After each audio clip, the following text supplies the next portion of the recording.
Kalau Feng Shui, ini kayak baju. Oke. Kita beli baju. Apa yang kita lakukan? Masuk toko, lihat-lihat, pasti kita bawa ke fitting room. Ya, coba dulu. Coba dulu kan.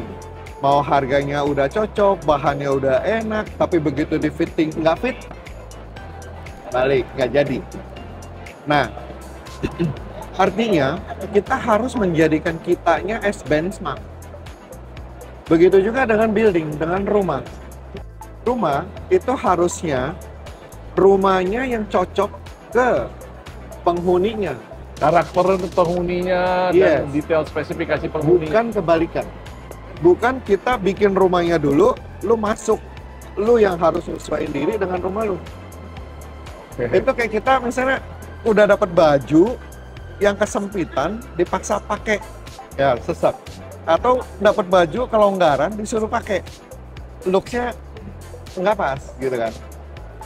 Gitu. Jadi memang idealnya kalau kita ngedesain harus tahu ukuran orangnya dulu, usernya dulu. Udah tahu, baru kita sesuaikan desain kita dengan dia. Gitu. Nah, Feng Shui itu seperti itu kerjanya.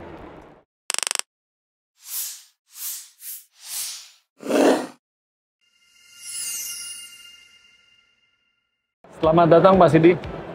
Thank you, Edo. Terima kasih. Sama-sama. Yang saya tahu dulu waktu kuliah ini Pak Sidi ini kan latar belakangnya pendidikannya kan arsitektur ya. Betul. Terus lalu mengapa Feng Shui? Ini ceritanya panjang. Oh, oke. Ya panjang boleh tapi jangan terlalu mungkin. Oke. Jadi awalnya saya nggak ngerti apa itu Feng Shui. Nah, di sidang akhir Oke. di S1 Arsitektur Untar, pas lagi di sidang akhirnya, di final nih, ada pertanyaan tentang Feng Shui dari proyek saya oleh penguji. Oh, oke. Gitu. Nah, saya masih ingat. Pengujinya Pak Chong.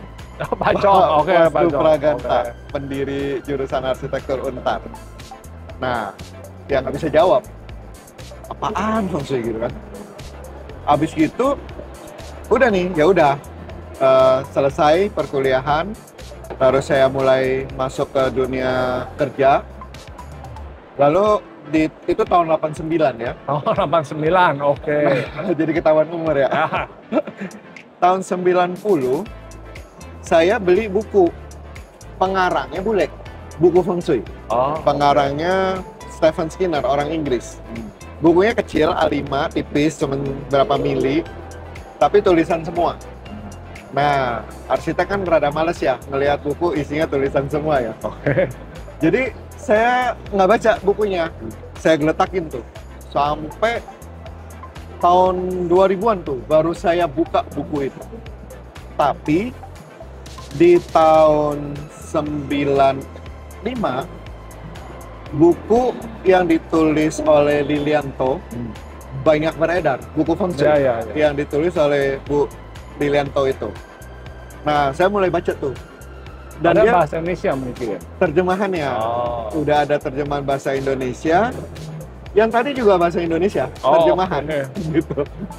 Nah, 95 saya mulai baca buku Feng Shui dari Bu Lilianto.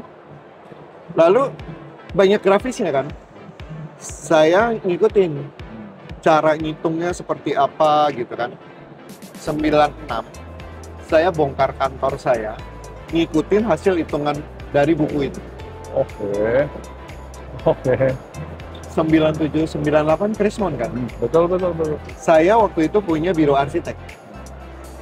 Nah, Krismon 98 yang paling terpukul itu dunia properti. Pasti. Iya kan? Logisnya biro arsitektur tutup.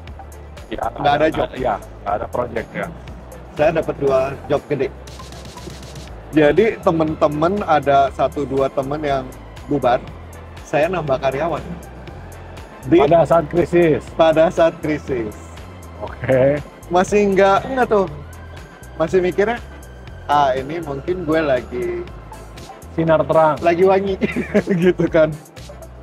nggak kepikiran ini karena abis ngerenov dengan feng shui. Jadi secara finansial kondisi lagi agak bagus, saya sebetulnya pengen ambil S2 karena dari dulu saya seneng perkotaan. Jadi saya pengen ambil S2 perkotaan. Urban planning ya. Iya, nyari-nyari nggak ada yang distance study. Jadi saya udah email-emailan nih sama beberapa kampus, dapat kiriman brosur segala macam, semua harus tatap muka. Nah, saya di Batam waktu itu, company lagi running well, jadi nggak mungkin saya tinggalin untuk kuliah gitu ya. Keklik feng shui di tahun 99. Keklik feng shui loh, ini ada course-nya Bu Lilianto di Kuala Lumpur. Email-emailan nih, udah email-emailan. Terus di bukunya saya lihat nih, dia 5 buku pertamanya ditulis kerjasama dengan Grandmaster Yap Cheng Hai. Jadi saya lihat, kenapa saya nggak sekalian nyari si Grandmaster ya? Saya buka, rupanya Grandmaster Yap Cheng Hai buka kelas juga di Singapura. Saya di Batam, lebih dekat ke Singapura daripada ke KL kan. Nah, saya email, udah dapat reply, agak kaget, mahal banget. Harganya Master Yap itu waktu itu 3 kali lipat lebih mahal dari kelasnya Lilianto. Jadi saya email lah ke beliau, saya bilang saya bilang I'm interested with your course but I'm surprised with your price. Saya email gitu kan, dia balas, I have 2 reasons. The first, I'm the best teacher. Wah, sini orang pede banget ya. Kedua, ini kayak kamu beli berlian. Dia bilang gitu. Dia bilang gitu. Ini kayak kamu beli berlian nih. Kalau kamu beli berlian di kaki 5 dengan harga kaki 5, katakan nih berliannya asli nih. Pasti kamu ragu-ragu terus. Ini asli nggak gitu kan? Tapi kalau kamu beli berlian di butik berlian dengan harga yang reasonable, kamu pasti pede, yakin bahwa berlian yang kamu beli asli dan kamu akan pakai dengan bangga. Oke. Jadi, ya udah dah, gambling deh, saya bayar, pengen lihat dia kayak apa sih. Gitu cerita awalnya belajar feng shui. Berarti bolak-balik Singapura atau bagaimana? Nah, atau sebentar di Singapura? Itu kelasnya bentuknya short course. Oh. Jadi, modul pertama itu kita belajar di Superstar Virgo Cruise. Keren kan? Di cruise kita belajar feng shui. Oke. Jadi modul pertama saya masih ingat itu di September tahun 99. Bayarnya tuh di April, nunggu 6 bulan. Begitu masuk di kelas, ada 32 peserta. Oh, nggak banyak dong. Ya, tapi kerennya dari 12 negara. 32 peserta dari 12 negara, saya masih ingat persis. Orang Asia cuma 4. Yang lain bule semua. Dari 12 negara. Jadi udah kan, pas lagi break, saya tanya lah ke teman-teman, menurut kalian nih Grandmaster Yap gimana nih? Karena kan saya taunya I'm the best teacher gitu, pengen tahu dong, bener nggak sih gitu kan? Teman-teman bilang, oh, he is my 4th teacher. Guru gue yang keempat gitu. Yang lain nyelotok, dia guru gue yang ke-7. Buset. Terus ada satu temen dari Sydney, dia bilang, dia guru gue yang ke-8. Bingung kan? Ini kalian ngapain sih? Saya tanya gitu. Cari-cari guru sampai selamat. Oh, saya tanya, kalian ngapain sampai dia? Sidi, dia bilang, kami ini keliling dunia nyari guru feng shui yang benar. Cari guru feng shui yang bagus. Makanya kita hunting gitu. Terus saya bilang, he is my first teacher. Saya langsung udah tepok-tepok. Oh, you are so lucky, dia bilang gitu. This one is more than enough. Dia ngomong gitu. Makanya guru feng shui saya cuma dia, Grandmaster Yap Cheng Hai. Gitu ceritanya belajar feng shui-nya. Terus abis itu apa yang terjadi lagi nih setelah belajar terus? Nah, tadinya sebetulnya saya pikir cuman pengen buat pakai sendiri. Ya. Karena kan abis ngobrak-abrik kantor, abis renov kantor based on buku, hasilnya udah sedahsyat itu. Kalau saya belajar lagi, ilmu saya tambah in-depth, tambah dalam, saya kuasain, saya pakai buat sendiri aja udah lebih dari cukup. Oh, iya pasti. Iya kan? Nah, datanglah, waktu itu kan masih di Batam. Datanglah Pak Deputi, orang nomor 2-nya Batam waktu itu, kontak. Sidi, coba ke kantor, ini saya lagi kedatangan tamu dari media Indonesia. Media Indonesia lagi pengen buka rubrik Feng Shui. Jadi saya datang, ketemulah dengan beliau. Terus ngobrol, selesai ngobrol, beberapa minggu kemudian saya diminta ke Jakarta, ke kantornya media Indonesia, di interview. Selesai interview, pulang. Yang interview redaktur. 2 minggu kemudian dipanggil lagi, di interview lagi, redaktur senior. Pulang. 2 minggu kemudian dipanggil lagi, kali ini ketemu Ibu Dirut. Waktu itu saya masih ingat Ibu Lestari Luhur. Oh. Di interview, selesai interview, saya disodorin kontrak. Mas Sidi isi rubrik Feng Shui ya untuk media Indonesia setiap Jumat. 1/4 halaman. Dahsyat kan? Ya udah. Setiap minggu saya harus menjawab pertanyaan pembaca dan akan tayang 1/4 halaman media Indonesia selama 5 tahun. 2001 sampai 2005. Dan itu kan national wide. Nah, gara-gara itu akhirnya saya mulai banyak dipanggil. Tadinya sebulan sekali ke Jakarta atau ke daerah lain, meningkat 2 kali, 3 kali, akhirnya setiap minggu bolak-balik Jakarta Batam atau ke kota-kota mana lah. Sampai 2004 ketemu Prof. Hermanto. Ngobrol-ngobrol sama Prof. Hermanto. Gitu ceritanya. Habis ngobrol, Prof. Her bilang gini, Sid, ilmu lu seru nih. Kayaknya lu ke kampus deh, coba. Dia bilang gitu. Ya udah, dia ajaklah ke kampus. Ketemulah Pak Kajur, ketua jurusan waktu itu. Pak Sutarki. Oh ya, pas. Zaman itu kan 2004, Pak Tarki. Ketemu Pak Tarki, ngobrol. Pak Tarki bilang, Sidi, ini kamu orang yang ketiga untuk jadi dosen Feng Shui. Sebelumnya udah 2 yang coba apply, tapi saya ngerasa kok nggak pas. Jadi makanya belum buka. Nah, habis ngobrol-ngobrol, akhirnya Pak Tarki bilang, ya udah, Sidi siapkan presentasi. 2 minggu kemudian presentasi. Ya udah, 2 minggu kemudian balik lagi nih ke Untar. Presentasi di depan 17 dosen senior kita. Oke. 17. Ujian tugas akhir aja nggak segitu. Zaman saya ujian tugas akhir itu 7. Pengujinya 7. 7 udah cukup banyak, harus ganjil kan? Sekarang 4. Oh. Ada yang 3, ada yang 4. Kalau sekarang. Zaman saya tuh 7, terus ada audiensnya, 40 orang. Zaman saya. Nah ini, waktu mau jadi dosen Feng Shui, dosennya 17. Ya udah, saya presentasi, akhirnya selesai, pada setuju, kelas Feng Shui dibuka di tahun 2004. Ini tahun ke-21. Oke, 21 tahun, 21 tahun. Tapi ada banyak tantangan nggak sih sebetulnya waktu awal-awal mau buka atau itu? Banyak. Karena? Jadi tantangannya tantangannya itu karena pandangan awam terhadap Feng Shui itu masih apakah itu klinik atau itu something supranatural gitu kan. Jadi baik teman-teman di kampus maupun di luar kampus itu resistensinya tinggi banget. Itu tinggi banget.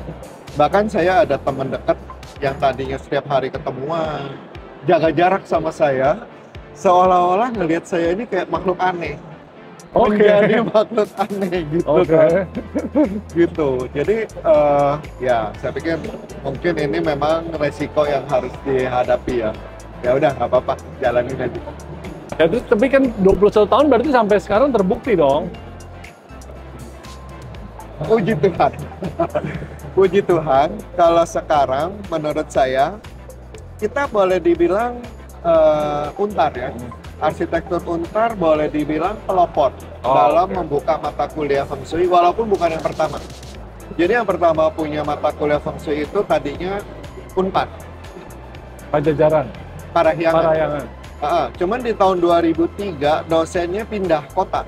Sehingga di 2003 ke sini beberapa tahun waktu itu nggak ada dosen kan. Nah 2004 saya masuk Unpad, punya mata kuliah Feng Shui. Saat ini yang kampus yang punya mata kuliah Feng Shui saya kira lebih dari 10, belasan yang punya. Jadi ya proven ya, terbukti bahwa Feng Shui berhasil masuk ke dunia akademik gitu. Dan dunia akademik bisa menerima gitu. Dan ya saya juga pikir saya perlu terus meningkatkan diri, maka kemarin saya masuk ke jenjang lebih tinggi lagi, Oh, oke. ngambil S3 dengan penelitian Feng Shui. Jadi saya ngambil S3 arsitektur, penelitiannya Feng Shui. Gitu. Spesifik tentang Feng Shui. Yes, disertasi saya Feng Shui. Tapi kan Feng Shui kan terlalu luas kan. Nah, batasannya di disertasi saya pengen ngebahas yang paling dasar. Akarnya arsitektur bicara apa sih?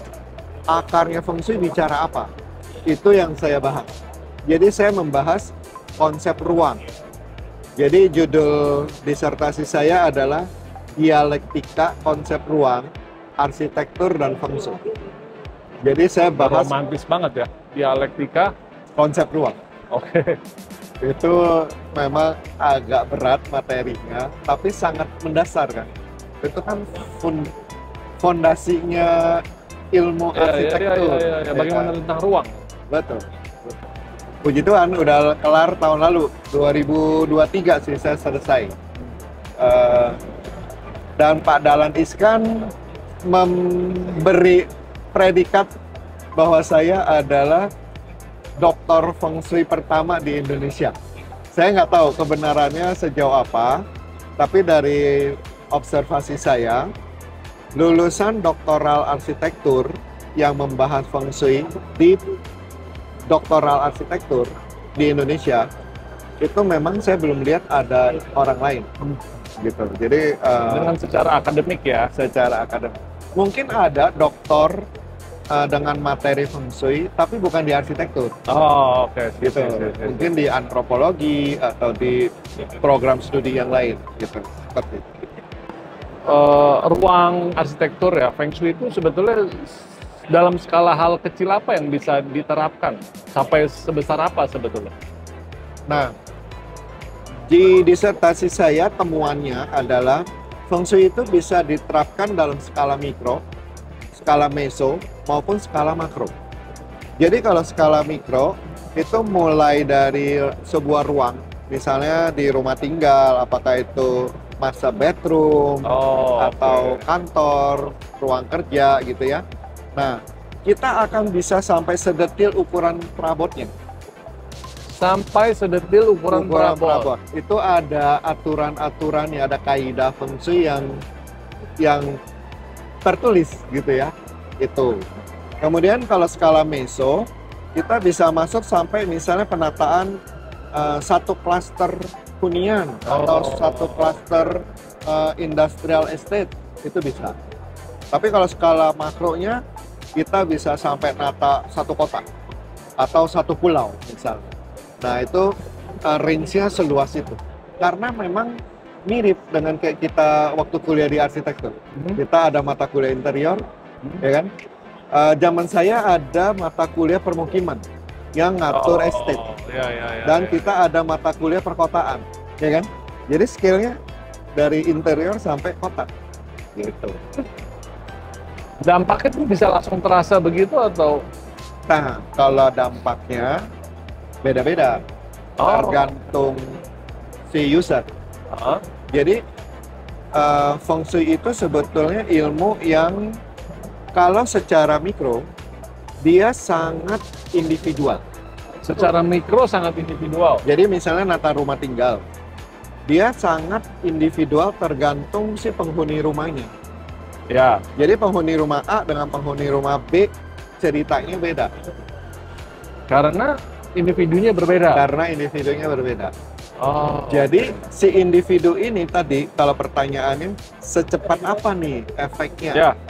Nah, di ilmu feng shui kita bisa tahu si user kita bioritmenya lagi seperti apa. Bioritmenya kalau lagi bagus, feng shui ini berfungsi seperti mesin turbo.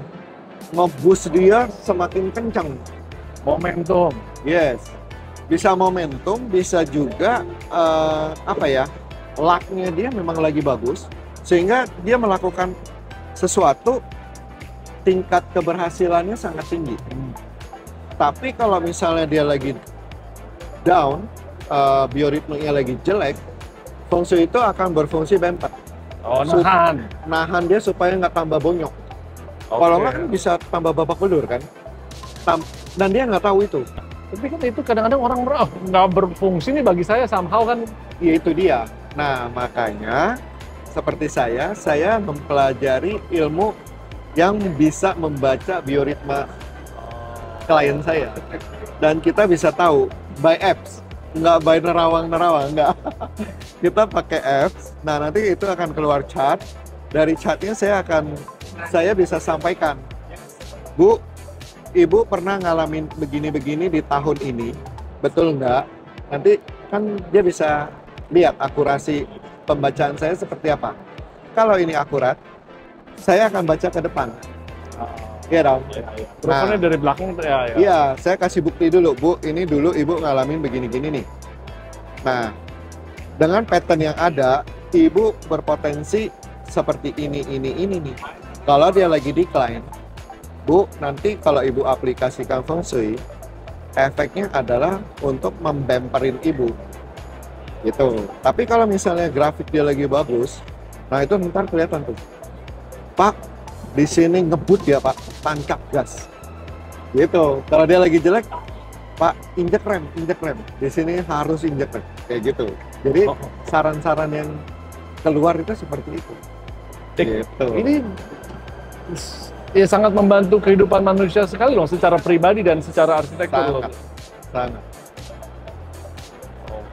Jadi ini sebagaimana yang quote dari Winston Churchill yang sangat terkenal.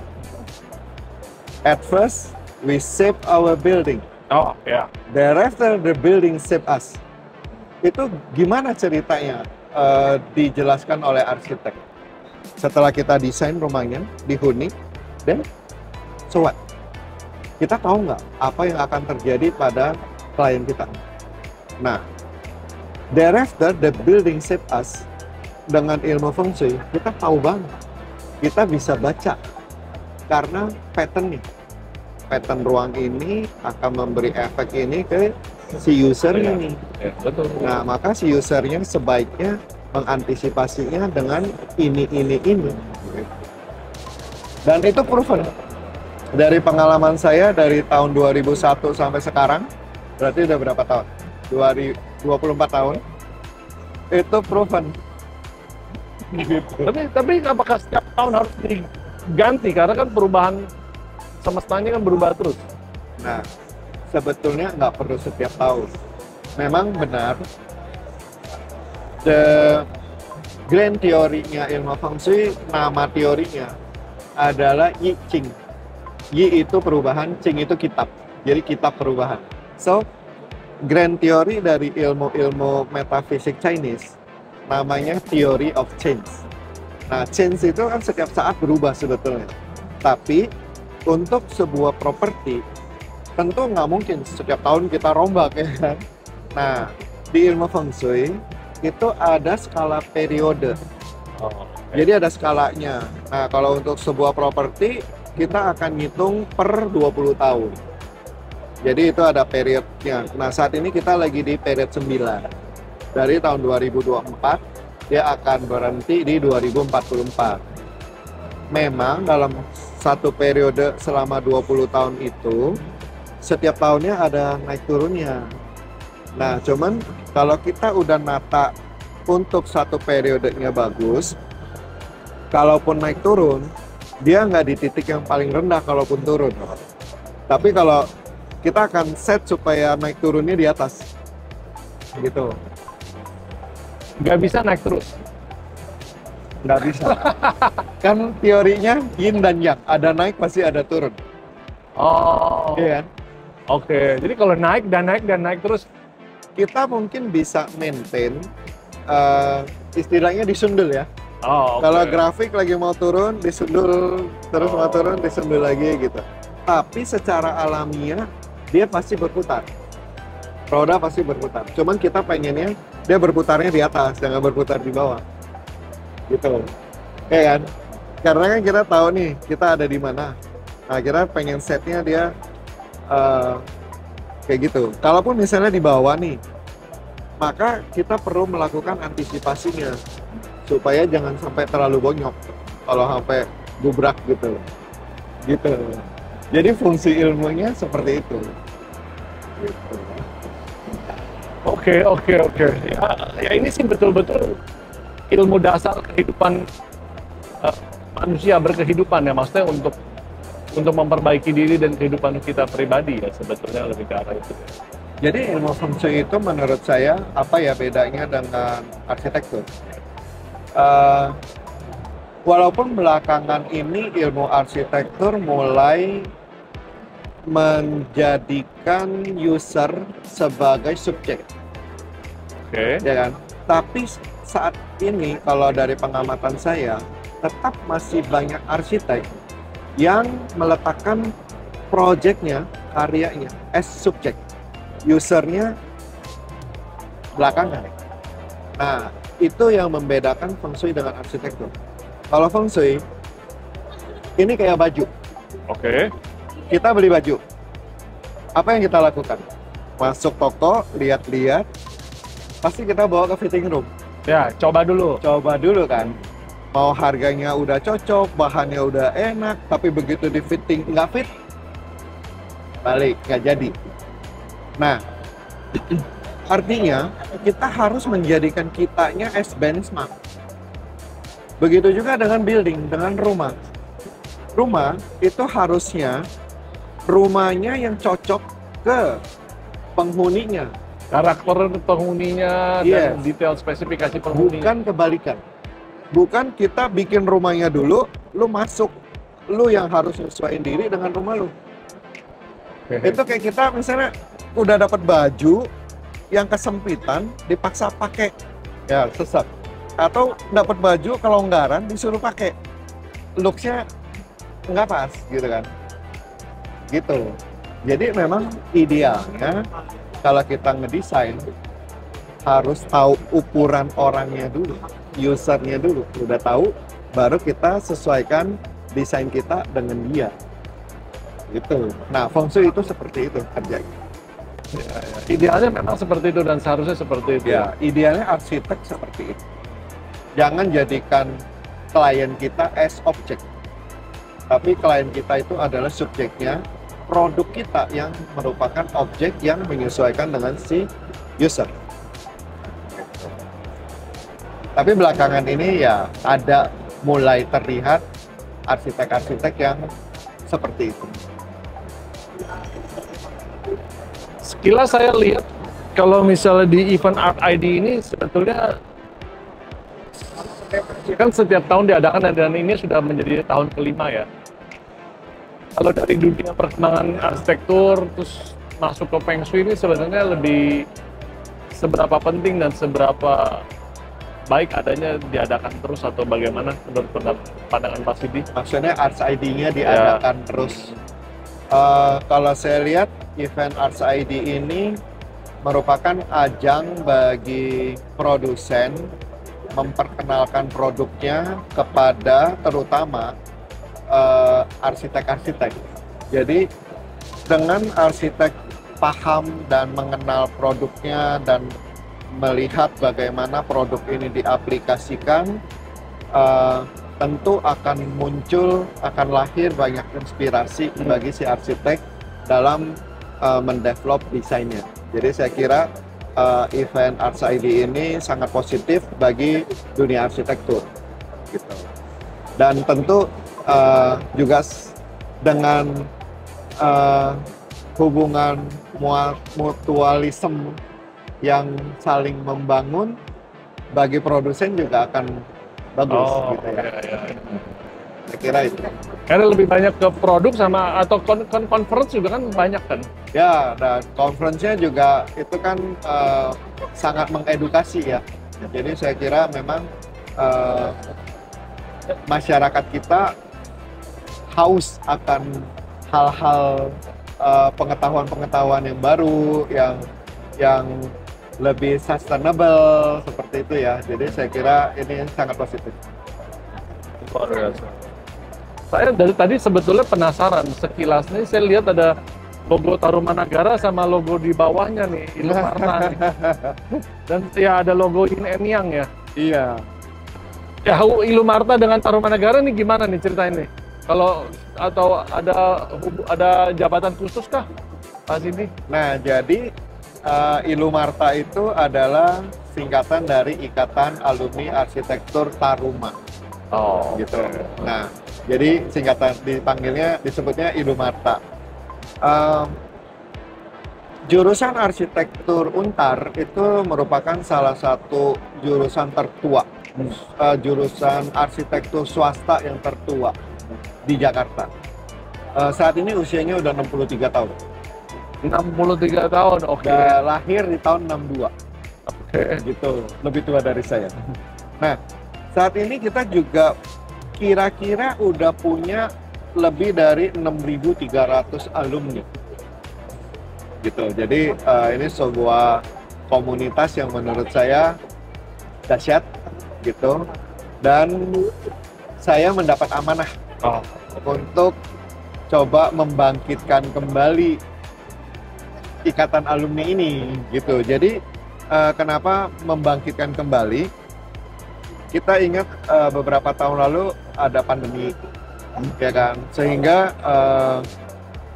kegiatan Ilumarta vakum, gitu. Nah, sampai ketuanya juga waktu itu di tahun 2019, ketua sebelum saya, itu habis masa jabatannya. Dan terus akhirnya kosong, sampai 2023. Jadi selama 4 tahun, 2023 akhirnya atas inisiatif mantan sekjen yang sekarang jadi sekjen juga, Sisninik alumni angkatan 97. Nah, dia yang sangat sangat semangat untuk melakukan pemilihan ketua ikatan alumni. Jadi waktu itu saya kan memperhatikan ya bahwa ini kita punya alumni sebanyak itu tapi kok vakum, dan saya melihat potensinya kan sangat luar biasa. Akhirnya saya ngomonglah ke Sisninik, Nik, oke deh, saya coba ngalonin diri deh. Waktu itu saya nggak tahu kalau udah ada calon lain. Saya kirain nggak ada gitu, jadi saya coba nekat lah maju gitu kan. Nah, ternyata sebelum saya udah ada 2 teman alumni mencalonkan diri gitu. Akhirnya Sisnidik bilang, Pak, ini sebetulnya udah ada 2, Bapak jadi yang ketiga. Ya udah, kita lakukan pemilihan gimana gitu. Saya masih ingat itu 11 November 2023 kita adakan pemilihan. Waktu itu sesuai anggaran dasar dari Ilumarta, 1 angkatan 1 suara kalau nggak salah, semacam begitu lah ya. Akhirnya ya terpilihlah saya untuk mengemban tugas ini. Gitu ceritanya. Dan saya lihat ya mudah-mudahan ya eh, saya dengan teman-teman pengurus bisa membangkitkan kembali nih. Bisa Gitu. berkolaborasi bersama. Betul, betul. Tapi selain, berarti ada dua hal ya, maksudnya sisi Ilumarta, sisi Feng Shui. Sebenarnya apa yang masih ingin dicapai lagi selain gelar dokter sudah terpenuhi nih? Kalau apa yang mau saya capai dari mana dulu nih? Kalau selaku ketua Ilumarta, saya punya banyak harapan. Oh, oke. Jadi visi saya waktu itu untuk Ilumarta, saya sampaikan bahwa kan sempat vakum kan, dan benar-benar tiarap waktu itu. Jadi saya pikir ya visi saya adalah membangkitkan kejayaan alumni arsitektur Untar. Nah, melalui Ilumarta yang peduli.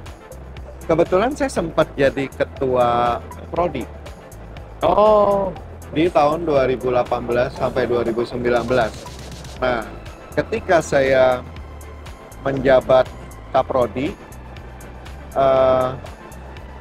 Untar memang mungkin terlihat itu adalah kampus yang middle up gitu ya. betul. Tapi ada beberapa teman-teman kita yang mengalami kesulitan finansial. Jadi waktu saya jadi Kaprodi, setiap semester itu ada lah ibu-ibu dari mahasiswa kita datang curhat dan menyampaikan kesulitannya dalam mensupport biaya kuliah putra-putrinya, dan itu saya dengerin dengan serius. Itu bisa setiap semester selalu ada, sehingga saya pikir dengan potensi alumni kita yang sebesar ini, masa sih kita nggak bisa support, ya kan? So makanya saya bilang kita sebagai alumni, ya adalah beberapa alumni kita yang udah sukses, ya kan? Mungkin ini waktunya nih kita bisa memberikan sumbangsi balik bagi alma mater kita untuk membantu adik-adik kita supaya bisa keluar dari sikon kesulitan seperti itu. Nah, jadi waktu saya sharing ke beberapa teman-teman kita sesama alumni arsitektur Untar, ternyata beberapa arsitek yang saat ini star arsitek dulunya ngalamin hal kayak gitu. Jadi mereka sangat welcome sekali dan siap support gitu. Itu goals dari Ilumartanya. Terus dari sisi Kalau dari pribadi saya saya udah pengen slow living. slow living. Oke. Sudah waktunya. Ya, udah bukan waktunya lagi buat saya ngoyo, ya kan? Usia udah lumayan. Walaupun tentu saya nggak mau pensiun, nggak. Tapi at least nggak sengoyo kemarin-kemarin. Nah, untuk menutup kata-kata slow living ini sih sangat menarik ya. Tapi berarti kan harus ada inspirasi apa yang bisa diberikan kepada kami-kami yang fast living nih ceritanya. Tagline perusahaan saya, jadi PT Indonesia Feng Shui Architect, tagline-nya itu adalah all you need is equilibrium. All you need is equilibrium. Begitu kita mencapai titik equilibrium, somehow kita akan feel comfort. Oke. Gitu. Nah, ketika kita feel comfort, tingkat stres kita turun. Oke. Kortisol kita pasti turun. Pasti. Nah, ketika itu terjadi, justru yang akan kita alamin, performance kita justru akan meningkat. Jadi, menurut saya, untuk mencapai performance yang bagus, itu nggak harus fast living. Oh. Kita nggak perlu, apa istilahnya, ngoyo atau ngejar gitu ya. Tapi kalau kita coba calm down dan kita bisa lebih fokus, itu somehow puzzle-puzzlenya itu bisa jatuh di tempatnya. Gitu. Dengan sendirinya. Sehingga hasil panen kita akan bagus. Dibanding kita sibuk nyangkul-nyangkul yang nggak jelas, yang malah ngerusak proses, dan akibatnya hasil panen kita nggak sebagaimana seharusnya. Jadi memang nggak harus selalu berlari ya. Lari cepat dengan lari tepat itu dua hal yang berbeda. Kita larinya kenceng nih, tapi salah rute, ngapain? Iya. Nggak nyampe. Betul. Iya kan? Salah rute. Mendingan pelajari dulu, buka map, kita lakukan mapping, pilih rute terefisien yang effortless, ya kan? Tapi nyampe. Kan enak kan? Iya nggak? Oh, betul. Tapi kan ya, kalau yang masih muda kan lain cerita pasti kan. Kadang terlalu semangat. Ya. Ya. It's okay, semangat itu bagus. Harus di-maintain. Cuman saran saya, semangatnya di-maintain, strateginya diatur. Mapping-nya dibuka. Sehingga kita tahu big picture-nya kita kemana sih? Rute terbaik kita apa sih? Yang mana satu? Kan kita buka Google Map aja dikasih opsi. Iya kan? Nah, kita menjalani hidup kita itu sebetulnya ada petanya. Nggak peta buta, ada petanya. Tinggal kita mau baca nggak petanya. Yang sering kali terjadi adalah banyak yang kagak mau tahu dan kagak mau baca peta itu. Itu problemnya. Ya luar biasa sekali loh. Ini sangat memberikan pencerahan bahwa tidak selamanya harus lari cepat, tapi harus lari tepat ya untuk mencapai tujuan yang kita capai. Saya cuma bisa ucapkan terima kasih banyak, luar biasa Pak Sidi. Sama-sama. Bahwa hari ini kita banyak mendapatkan pembelajaran yang luar biasa. Dan kalau ada pertanyaan atau ada hal lain ya mungkin bisa kasih kolom komentar dan sebagainya macamnya. Tapi apapun itu sangat menarik. Terima kasih banyak. Sama-sama. Thanks sudah diundang di podcast ini. Makasih. Terima kasih.